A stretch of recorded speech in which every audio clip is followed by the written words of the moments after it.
सर्वांना नमस्कार। माझे नाव आहे चांदनी ईश्वर शेवता। माझी शाळेचे नाव आहे शासकीय माध्यमिक उच्च माध्यमिक आश्रम शाळा बिजेपार, डिस्ट्रिक्ट गोंदिया। माझ्या प्रयोगाचे नाव आहे बायोथर्मल वॉटर हीटर। प्रयोगाला लागणारे साहित्य प्लास्टिक कंटेनर, तांब्याची पट्टी, नळ, तापमापी व फनेल। प्रयोगाचे वैज्ञानिक सिद्धांत: कचऱ्याचे विघटन होताना उत्सर्जित होणाऱ्या उष्णतेचा वापर। पृथ्वी, सूर्य, वारा आणि पाणी हे सर्व अक्षय आणि शाश्वत ऊर्जेचे स्रोत आहेत हे आपल्याला माहीत आहेच, पण केळीच्या साली, कॉफी ग्राउंड, पालापाचोळा, स्वयंपाकगृहातील ओला कचरा यापासून सुद्धा भरपूर ऊर्जा मिळू शकते का हा विचार माझ्या मनात आला। त्यासोबतच स्वयंपाकघर व इतर घनकचऱ्याचे अशा उत्पादनात आपण रूपांतर करू शकतो जे आपल्या बागेसाठी फायदेशीर आहे। कचऱ्याचे विघटन होताना त्यातून उष्णताही निर्माण होते। ही नैसर्गिकरित्या निर्माण केलेली उष्णता आपल्याला पाणी गरम करण्याकरिता पण वापरता येईल का यासाठीच्या प्रयोगाची निर्मिती करण्यात आली आहे। आता मी तुम्हाला सांगणार आहे प्रयोग कसा तयार करायचा। आपल्याला एक प्लास्टिकचा बॅरल घ्यायचा आहे। त्या प्लास्टिकच्या बॅरलमध्ये स्वयंपाकगृहातील ओला कचरा, पालापाचोळा, ते गायींचे गौमूत्र, शेण हे आपल्याला घ्यायचे आहे। जेव्हा सूक्ष्मजीव कचऱ्याचे विघटन हे बॅरल आपल्याला हवेशीर ठिकाणी ठेवायचे आहे। दुसऱ्या बॅरलमध्ये तांब्याचे तारांचे पट्टे तयार करून त्याचे दुसरे टोक कचऱ्याच्या बॅरलमध्ये राहतील अशा प्रकारची जोडणी करावी। रिकाम्या बॅरलमध्ये पाणी भरून ठेवावे। काही दिवसात कचऱ्यातील सूक्ष्मजीव कचऱ्याचे विघटन करण्यास सुरुवात करतील तेव्हा एक्झोथर्मिक रिॲक्शन होत असते। ती उष्णता मंद ज्वलनाच्या प्रतिक्रियेतून उष्णतेचे उत्सर्जन होत असते। ही उत्सर्जित झालेली उष्णता या तांब्याच्या पट्ट्याद्वारे वहन होऊन आपण पाणी भरून ठेवलेल्या बॅरलमध्ये जाते।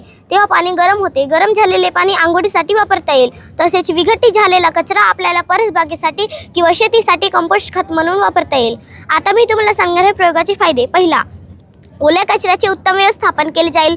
दुसरा, ढिगाऱ्याची उष्णता काढून घेतल्याने विघटनाचा वेग वाढेल व लवकर खत तयार होईल। यापासून तयार झालेल्या खतामुळे जमिनीच्या पोत सुधारून रासायनिक खताचा वापर टाळता येईल। अंघोळीसाठी पाणी गरम करता येत असल्याने इंधनाची बचत होईल। कमी खर्ची प्रयोग आहे। 6, पर्यावरणाचा समतोल राखला जाईल। थँक्यू। प्रश्न विचारू, कसं सुचलं तुला हे बनवण्यासाठी? कारण जे आमचे खेडेगाव आहे ना तिकडे खूप सारे जंगल आहे, तर ते लाकड कापत असतात। ते कामुळे स्वयंपाक करण्याकरिता, पाणी गरम करण्याकरिता आणि थंडीमध्ये हातपाय शेकण्याकरिता। तर ते झाडं कापल्यामुळे आता जंगलही कमी होत आहेत। झाडामुळे आपल्याला ऑक्सिजनही मिळते। ऑक्सिजन नसले तर आपण जिवंतही राहू शकत नाही ना। आणि माझ्या शाळेत आश्रम शाळा आहे, तिथं खूप विद्यार्थी आहेत आणि ते पालापाचोळ्याचे प्रमाण पण खूप जास्त आहे।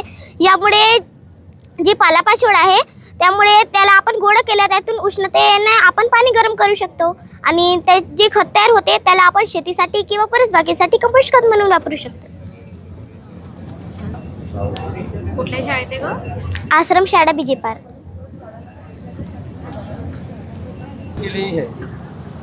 सर, स्कूल का नाम पहले आप बता दीजिए। नमस्कार, विद्यार्थ्याचे नाव आहे यशराज कैलास राठोड। शाळा जिल्हा परिषद शाळा वरिष्ठ प्राथमिक शाळा बोस्ता, तालुका मानोरा, जिल्हा वाशिम। आम्ही हे जो मॉडेल बनवले आहे त्या मॉडेलचं नाव आहे वायू प्रदूषण मुक्त रस्ते।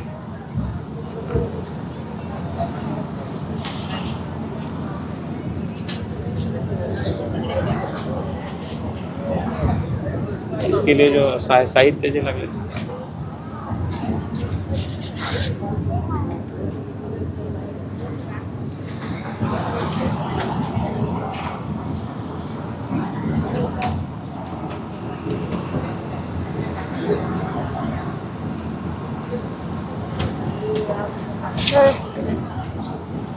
जेव्हा आपण गाड्या वाहनं रस्त्यावर चालवतो त्यावेळेस काय होतं, वाहनांचा धूर जो आहे तो वातावरणात डायरेक्ट मिक्स होतो। पण जर आपण अशा प्रकारची जर सिस्टीम रस्त्यावर लावली तर ते पूर्णपणे काय करेल, तो जो गाड्यांचा जो धूर निघतो पूर्णपणे एक्झॉस्ट करेल आणि तो आपण दुसऱ्या पाईपलाईन थ्रू बाहेर काढू शकतो। पण त्यापूर्वी त्याला जर आपण एअर फिल्टर लावले तर त्यातील जे अनवॉन्टेड गोष्टी आहेत, जे नको असलेले घटक आहेत त्या धुरातले, ते त्या एअर फिल्टरमध्ये लॉक होतील आणि जास्तीत जास्त शुद्ध हवा ही वातावरणात मिक्स होईल। त्यामुळे वायू प्रदूषण बऱ्या प्रमाणात रोखले जाईल। कसं सुचलं तुम्हाला की असं काहीतरी केलं पाहिजे? वाहनांचा वगैरे जो रस्त्यावर आपण नेहमी प्रवास करतो त्यावेळेस त्रास होतो, डोळ्यांना जळजळ वगैरे होते, खोकला लागतो। त्यातूनही थोडीशी एक आयडिया आली किंवा हा धूर कशा प्रकारे आपल्याला बाहेर काढता येईल। पॉसिबल आहे का? होऊ शकतं सर। नितीन गडकरी साहेबांकडे पाठवू आपण? बिलकुल पाठवा, मी पण टाकणार आहे त्यांना पर्सनल। हां, टाका, पर्सनलवरती टाका सर। कारण आता ते नवीन जे मॅन्युफॅक्चरिंग रूटचं चाललेलं आहे त्याच्यामध्ये इम्प्लिमेंटेशन आणि जे अंडर कन्स्ट्रक्शन रोडला हे करू शकतो आपण, म्हणजे कन्स्ट्रक्टेड रोड आहेत त्याला देखील आपण ज्या प्रकारे आपण सेंट्रल एसीच्या हॉलमध्ये एसीचं करतो पॅनल साईडला नेट लावून, त्या प्रकारे साईडनं पण आपण ते एक्झॉस्ट करू शकतो.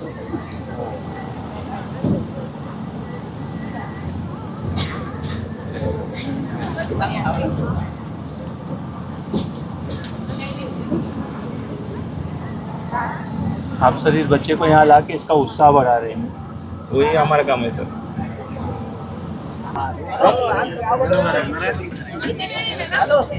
सर, आजकाल डांबरी रस्त्यांचं जे प्रमाण आहे ते कमी झाले आणि सिमेंट रस्त्यांचं प्रमाण वाढलं, त्यामुळे धूळ निर्माण होते आणि गाड्यांच्या टायरचं आणि सिमेंट रस्त्यांचं घर्षण होऊन बऱ्याच प्रमाणावर धूळ निर्माण होते, किंवा गाड्यांच्या टायरला लागून जो चिखल रस्त्यावर येतो तो सुकून सुद्धा त्यापासून धूळ निर्माण होते.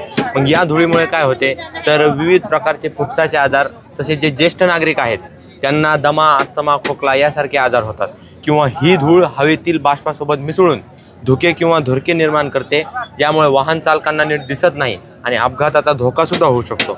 आणि अशा समस्यापासून वाचण्यासाठी आम्ही बनवलं आहे multipurpose solar road dust cleaner. यामध्ये आम्ही सोलार एनर्जीचा यूज करून त्याला इलेक्ट्रिकल एनर्जीमध्ये कन्वर्ट केलं आहे आणि त्याद्वारे व्हॅक्यूम क्लिनरच्या सहाय्याने रस्त्यावरची जी धूळ आहे ती सक करून या टँकमध्ये स्टोअर केली आहे.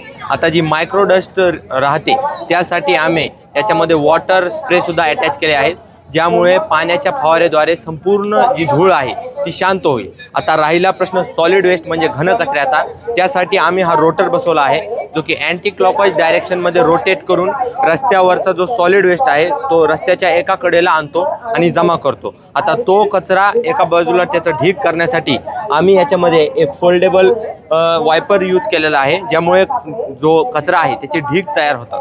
आणि या कामासाठी मुंबई महानगरपालिका किंवा नाशिक महानगरपालिका सफाई कर्मचाऱ्यांचा यूज करतात व ते एका सफाई कर्मचाऱ्यावर 20-30 हजार रुपये खर्च करतात. परंतु जर त्यांनी अशा प्रकारचे मशीन तयार केले तर ते 100 सफाई कर्मचाऱ्यांचं काम एकाच वेळी आणि एकाच मशीनद्वारे होऊ शकेल आणि त्यांचा तो जो खर्च आहे स्वच्छतेवरील तो वाचून तो खर्च ते शिक्षण किंवा आरोग्य अशा अत्यावश्यक गोष्टीवर खर्च करू शकतील. आता सर याच्यामध्ये कोणकोणते सायंटिफिक प्रिन्सिपल यूज केले आहेत तर द बर्नॉलिस प्रिन्सिपल यूज केलेला आहे व्हॅक्यूम क्लिनरमध्ये, आणि दुसरा आहे सेंट्रिफ्युगल फोर्स प्रिन्सिपल जो यूज केला आहे वॉटर पंपमध्ये. या प्रयोगामध्ये न्यू इन्व्हेन्शन म्हणजे या प्रयोगाची नाविन्यता काय आहे तर घंटा गाडी फक्त कचरा गोळा करते आणि सफाई कर्मचारी फक्त धूळ झाडतात, परंतु या प्रयोगामध्ये कचराही गोळा केला जातो, धूळही झाडली जाते आणि जी धूळ राहील त्यावर पाण्याचे फवारे मारले जातात. तसेच सॉलिड वेस्ट कलेक्ट करण्यासाठी आम्ही याच्यामध्ये रोटरसुद्धा फिक्स केला आहे. आता या प्रयोगामध्ये टेक्निकल स्किल म्हणजे या प्रयोगाचं तांत्रिक कौशल्य काय आहे तर the accurate and careful management of power distribution, म्हणजे कोणत्या इक्विपमेंटला किती पोटेन्शियल डिफरन्स तसेच किती ॲम्पियर करंट द्यायचा हे ठरवण्याचं अचूक आणि काळजीपूर्वक केलेलं नियोजन हे या प्रयोगाचं तांत्रिक कौशल्य आहे. तर या प्रयोगामध्ये युटिलिटी फॉर सोसायटी म्हणजे समाजासाठी याचा काय उपयोग आहे, सामाजिक उपयोगिता अशी आहे की महानगरामध्ये जी धूळ आहे त्या धुळीचं प्रदूषण रोखण्यासाठी तसेच त्यांचा सफाई आणि स्वच्छतेवरील खर्च कमी करण्यासाठी या प्रयोगाचा आपण उपयोग करू शकतो. त्यामुळे हा प्रयोग अतिशय आपण यूज करू शकतो. महानगरपालिकेने याचा यूज करायला पाहिजे. तसेच रस्त्याच्या मध्ये जे डिवायडर असतात त्यामधील झाडांना पाणी टाकण्यासाठी सुद्धा याचा उपयोग करू शकतो. आणि हा प्रयोग अतिशय अल्पखर्चिक आहे, लो कॉस्ट आहे. याला कोणत्याही फ्युएल म्हणजे इंधनाची गरज नाही, पेट्रोल डिझेल याला काहीच लागत नाही, कारण हा संपूर्णतः ग्रीन एनर्जीवर बेस्ड आहे. सर हा रोटर जी कच्ची जागा आहे किंवा पक्का रस्ता आहे ती दोन्ही सुद्धा स्वच्छ करू शकतो. यामध्ये आपण भविष्य काळात त्यामध्ये हायड्रॉलिक प्रेस यूज करून याची इंटेन्सिटी जी आहे ती कमी जास्त आपण करू शकतो. आता अशा प्रकारे हा अँटी क्लॉकवाईज डायरेक्शनमध्ये रोटेट करतो आणि कचरा जो आहे तो रस्त्याच्या एका बाजूला आपण कलेक्ट करू शकतो अशा प्रकारे. नमस्कार, माझे नाव यश जगन्नाथ लोखंडे. मी इथं 10वीमध्ये शिकतो व कैलास लक्ष्मण पाटील विद्यालय या शाळेमध्ये शिकतो, तालुका सिल्लोड, जिल्हा छत्रपती संभाजीनगर. माझे मार्गदर्शक शिक्षकांचे नाव वाल्मिक हिम्मतराव पाटील. तर आमच्या प्रोजेक्टचे नाव आहे, आमचं प्रोजेक्टचे टायटल आहे नैसर्गिक शेती.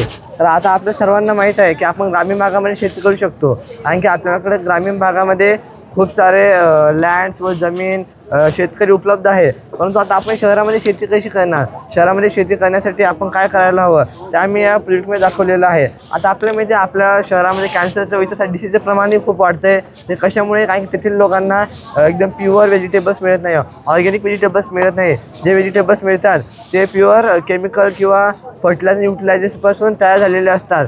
तर आपण तिथे हा हायड्रोपॉनिक्स नावाचा प्रकल्प सेट करून घरच्या घरी ऑर्गॅनिक व्हेजिटेबल्स उगवू शकतो. आता याच्यामध्ये ऑर्गॅनिक व्हेजिटेबल कशी उगणार, याच्यामध्ये तुम्हाला सॉइललेस मीडिया किंवा सॉईलचा वापर करण्याची गरज नाही. यामध्ये तुम्ही फक्त पाण्याच्या याच्यावर झाडे उगवू शकतात. जसं की आम्ही उगवलेले आहेत, तुम्ही हे झाडे बघू शकता, ही फक्त आम्ही पाण्यावरती उगवलेली आहे. आणि तुम्हाला जे काही त्याला न्यूट्रिशन द्यायची आहे ते तुम्ही पाण्यामार्फत त्या झाडांना देऊ शकतात. तर तुम्हाला हे घरामध्ये लावायचं असेल तर तुम्हाला प्रोटेक्शन द्यायची गरज आहे, पण तुम्ही तुमच्या छतावर किंवा कंपाऊंडमध्ये लावत असेल तुम्हाला याला प्रोटेक्शन द्यायची गरज नाही. यामध्ये आम्ही अल्टिमेट असं म्हणजे डेव्हलप असं केलं आहे, इथे एक चिप मॉड्यूल सेन्सर बसवले आहेत, ते आता सध्या चालू नाहीत, परंतु तुम्हाला तोंडी सांगू शकतो. यामध्ये जेव्हा टेम्परेचर 32 डिग्री सेल्सिअसच्या पुढे जातो तेव्हा हा एक्झॉस्ट फॅन सुरू होतो, आता टेम्परेचर मेंटेन करतो. जेव्हा टेम्परेचर कमी होते तेव्हा ही RGB लाईट सुरू होतात आणि यातलं याला हीट प्रोव्हाइड करते. त्यानंतर जे ग्रीन हाऊसेस असतात त्यामध्ये आपण लहान लहान या टाईपच्या रोपांची वाढ करतो. तर आता त्या एखाद्या वेळेस अचानक पाणी आला तिथे जाळी खेचण्यासाठी आपण उपलब्ध नसलो तर तिथे आपण काय करू शकतो ते आम्ही या प्रोजेक्टमधून ऑटोमेशन वर्क दाखवलेलं आहे. जेव्हा या मॉड्यूल सेन्सरवरती रेन ड्रॉप पडतील, म्हणजे जेव्हा पाणी पडेल तेव्हा हे छत ऑटोमॅटिक बंद होते, जेणेकरून आपल्या झाडांना काही डिस्ट्रक्शन होत नाही. त्यानंतर हे व्हर्टिकल फार्मिंग बनवलेलं आहे आम्ही. आता ही सरफेस व्हर्टिकल फार्मिंग आहे. आता आपण शहरामध्ये जे रोडच्या साईडला बघतो ती व्हर्टिकल फार्मिंग आणि ही surface vertical farming, there too much difference between vertical farming and surface vertical farming. तर त्यामुळे डिफरन्स एवढाच आहे, इथे एक वेंचुरी सेट केली जाते. त्या वेंचुरीमध्ये आपण नायट्रोजन ऑक्सिजन खत या झाडांच्या रूटला देतो आणि पाणी या झाडांच्या रूटला याच्यामध्ये दिलं जाते. जर शहरातील व्हर्टिकल फार्मिंगमध्ये जर 6 महिने एखादं उत्पादन यायला लागत असतील, यामध्ये फक्त 4च महिने लागतील, असे याचे बेनिफिट्स आहे.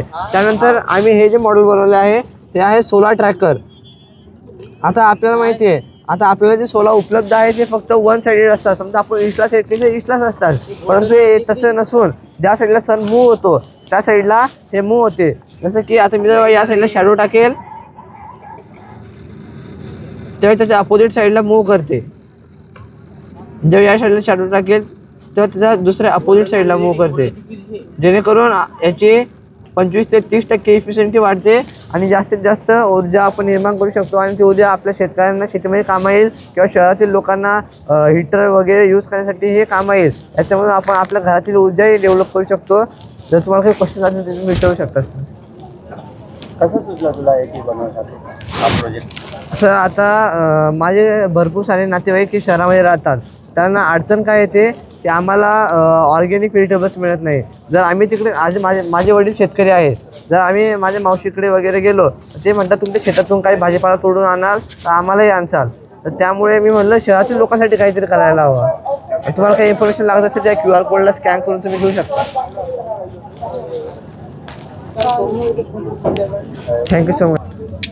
नमस्कार, माझे नाव वैष्णवी लक्ष्मण शेंडे आहे. मी प्रकाश हायस्कूल कांद्री माईन मनसर, तालुका रामटेक, जिल्हा नागपूर येथील वर्ग 6ची विद्यार्थिनी आहे.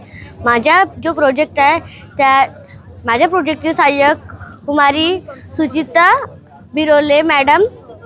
माझ्या प्रोजेक्टला लागणारे साहित्य खरडा, सेंचुरी पेपर, प्लाय आणि PUC पाईप आणि मायक्रो अल्गी हे लागले.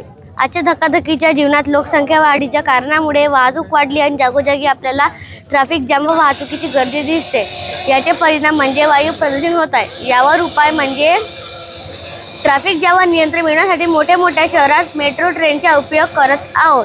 या मेट्रोचे पिल्लर बनवण्यासाठी किंवा इतर कामासाठी झाडांची तोड होते, म्हणून आपल्याला ऑक्सिजन घेण्यास त्रास होते. मग यावर उपाय म्हणजे मेट्रो पिल्लरची ही मायक्रो अल्गी लावली. ही मायक्रो अल्गी जी हवेतील प्रदूषणांचे शोषण घेते आणि आपल्याला ऑक्सिजन प्रोव्हाइड करते. एक सामान्य झाड दरवर्षी आपल्याला 117.93 किलो ऑक्सिजन देते, परंतु ही मायक्रो अल्गी दरवर्षी आपल्याला 162 किलो ऑक्सिजन देते. हा अल्गीचा जीवनकाळ 45 दिवसापर्यंत टिकतो. त्यानंतर आपण तिचा वापर शेताच्या खतामध्ये किंवा औषधांच्या कंपन्यामध्ये करू शकतो. उदाहरण ओमेगा-3 फॅटी ॲसिड हे अल्गीमुळेच बनलेलं आहे. 60 लिटर मायक्रो अल्गी 300 घनमीटर हवेचा एरिया शुद्ध राखते. धन्यवाद. कसं सुचलं हा प्रयोग बनवण्यासाठी तुला? आमच्या इकडे हळदी प्लॅन्टची शेती होते. तिकडे आम्ही फिरायला असं गेलतो, पण आम्हाला तिकडे ही अलगीची शेती होताना दिसली. मग ही अलगी त्यांना थोडी विचारलं, मग त्यांनी सांगितलं. मग ही अलगी थोडी घेऊन आम्ही स्कूलमध्ये गेलो. मग आम्ही टीचरला, प्रिन्सिपल सरला वगैरे विचारले. म्हणून आम्ही हा प्रोजेक्ट बनवला त्याच्यावर. कुठे आहे अलगी? ये जो ग्रीन है ना, ये वाली अभी सूख गई है, ये क्लोरेला अलगी है. क्लोरेला आले. मायक्रो येत आहे?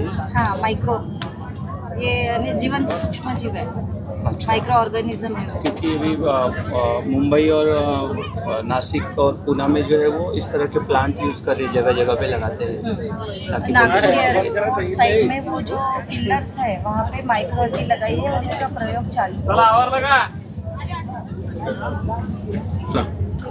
माझे नाव विराज अमृतसर आंबोळी वर्ग 6. माझे शाळेचे नाव जवाहर विद्यालय जिंतूर, जिल्हा परभणी, तालुका जिंतूर. माझ्या प्रयोगाचे नाव जमीन व पिकांची संजीवनी. माझे प्रयोग आपल्या शेतासाठी उपयोगी येते.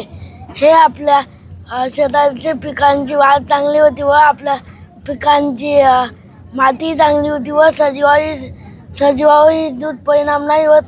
जे मार्केटमध्ये फर्टिलायझर येतात त्यामुळे आपल्या शेताची माती व पिकांवर दूध परिणाम होते. ते टाळण्यासाठी मी एक संजीवनी द्रव्य बनवलेले आहे. या द्रव्यामुळे आपल्या पिकांची वाढ चांगली होती आणि सजीवावर पण दूध परिणाम नाही होत. बनवायची पद्धत, आपल्याला 1 लिटर ताक घ्यायचे.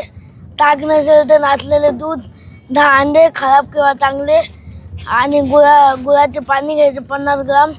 जे आपण पिकांवर फवारणी करायची त्या पिकांचा पालाचा रस आणि त्याच्या खालची मातीचा गाळ करायचा आहे.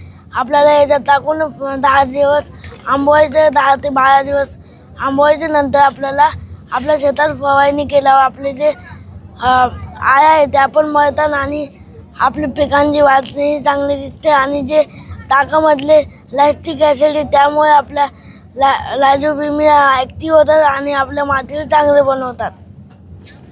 थँक्यू. कसं सुचलं तुला हे बनवण्यासाठी? हे माझ्या मांजरापासून मला विचार आला की जे आपल्या घरी मांजर असतात ते दूध पित नाही किंवा आपले ताक पित नाही, आपण त्याला फेकून देतो. त्यामुळे मी त्याला रिसायकलिंग करून त्याला आंबवलेले आहे. आपण जे मांजर दूध पित नाही त्यामुळे आपण जर ते फेकून देतो. मी विचार केला तर फेकण्यापेक्षा जर आपण याची रिसायकलिंग केली तर चांगले राहते. थँक्यू. त्यामुळे आपल्याची मातीवर